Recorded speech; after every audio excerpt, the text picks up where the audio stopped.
She's adorable. How would you know if she's adorable? I'm gay, not blind. Her hair is all poofy, and she's got a great nose. I mean, a great nose. And like what? What do you people like? Boobs? She seems to have boobs. They seem to be approximately normal boob size. What else do you want? I realize this is not, like, boyish. I realize that, properly speaking, guys should only think about sex and the acquisition of it, and that they should run crotch first toward every girl who likes them, and etc.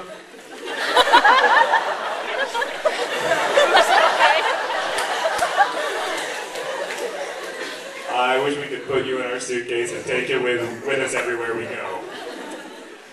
But the part I enjoy most is not the doing, but the noticing. Noticing the way she smells like oversugared coffee and the way she bites her lower lip. I can picture it, I don't have to look. I just want the pleasure of noticing these things at a safe distance. I don't want to have to acknowledge that I am noticing. I don't want to talk about it or do stuff about it. I just don't. What are you doing, Tiny? Who are you calling? Listen, so Grayson wants to take you to the Maybe Dead Cat show on Wednesday. Maybe get some dinner first? What do you say? Great! It's a date! Tiny, damn, what the Tiny? Oh, come on, Grayson. You know you love me. And scene.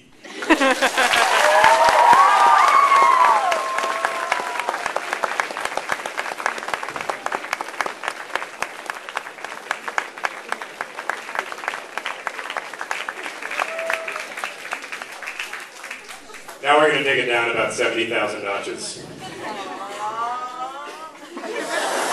We'll take it back up. It's a sine wave. It'll come back up.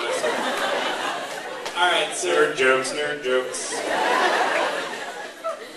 I've already forgotten that whole year of math.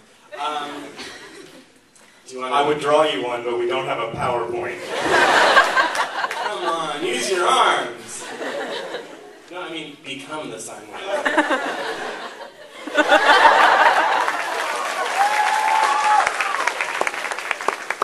How about a parabola? Oh, I was like, sure. No.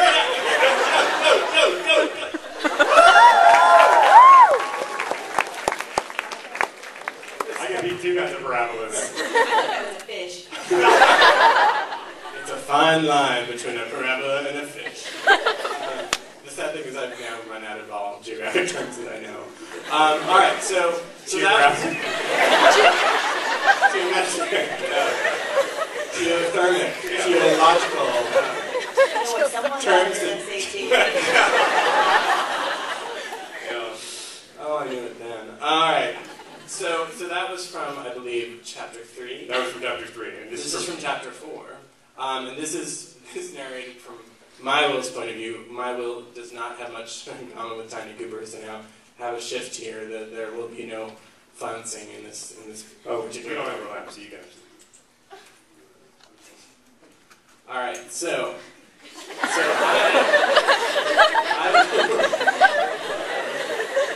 I will be playing Angry Young Will. Maureen will be playing Will's sort of friend, Maura. And then at the end, John will be playing Will's internet boyfriend, Isaac. I know the whole concept of an internet boyfriend is something that none of you understand, but just bear with me.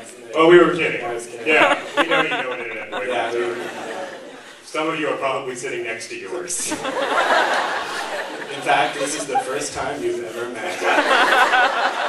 That's what we're about, bringing internet boyfriends and girlfriends and girlfriends and internet boyfriends and boyfriends together in one church. Alright.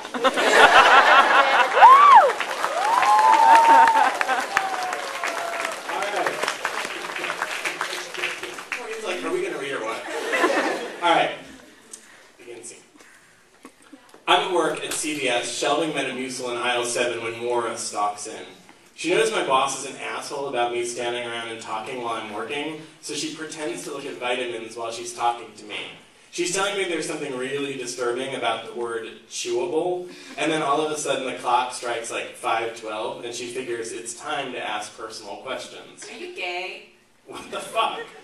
It'd be okay with me if you were. Oh good, because the thing I'd be worried about the most is whether you were okay with it. Just saying. Noted. Now, will you just shut up and let me work, okay? Or do you want me to use my employee discount to get you something for your crabs?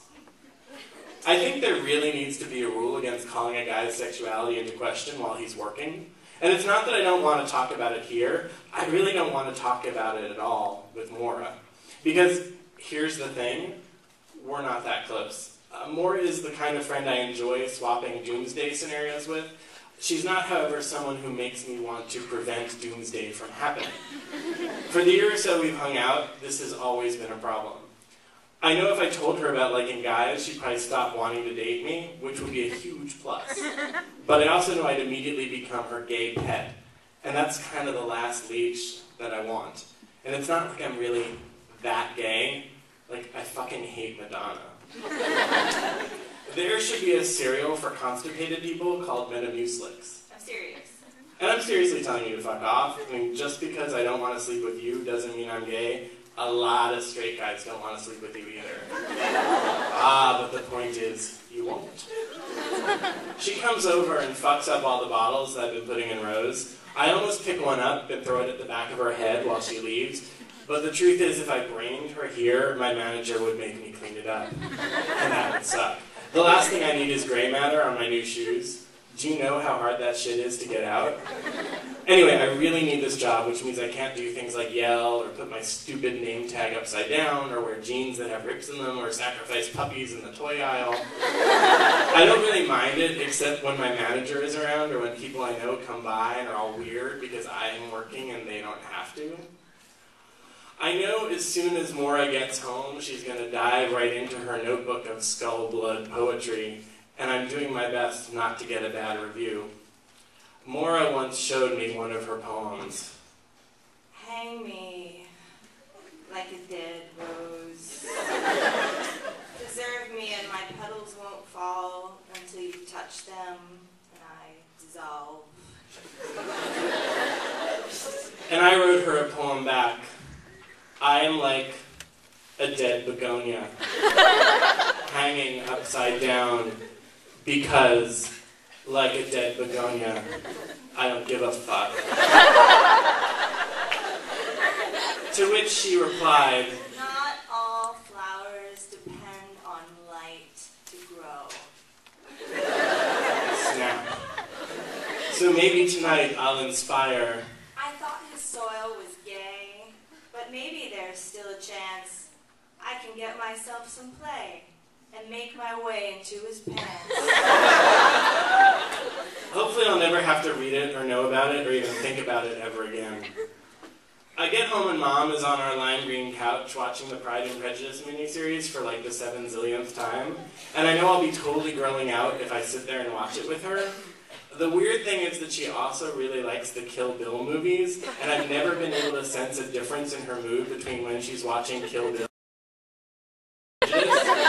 It's like she's the same person no matter what's happening, which can't be right. I end up watching Pride and Prejudice because it's like 15 hours long, so I know that when it's over, Isaac will probably be home. When it's done, I tell my mom I'm heading off to bed, and then, like, to be nice, tell her that if I see any cute guy riding a horse sexily to the mall, I'll be sure to give him her number. There's a dangling I am waiting for me when I banish my screensaver and check what's up. You there? I'm wishing, and hoping, and praying. All sorts of gayness floods my brain. Love is such a drug. Please be the one voice of sanity left in the world. You're there. Just. I wish I was there with you right now. Really? Smiley? Yes. Go. I didn't know we were enunciating the emoticon. Sorry. Yes, sir, Bob. And if you were here, What would I do? Smiley? Let me tell you what I'd do.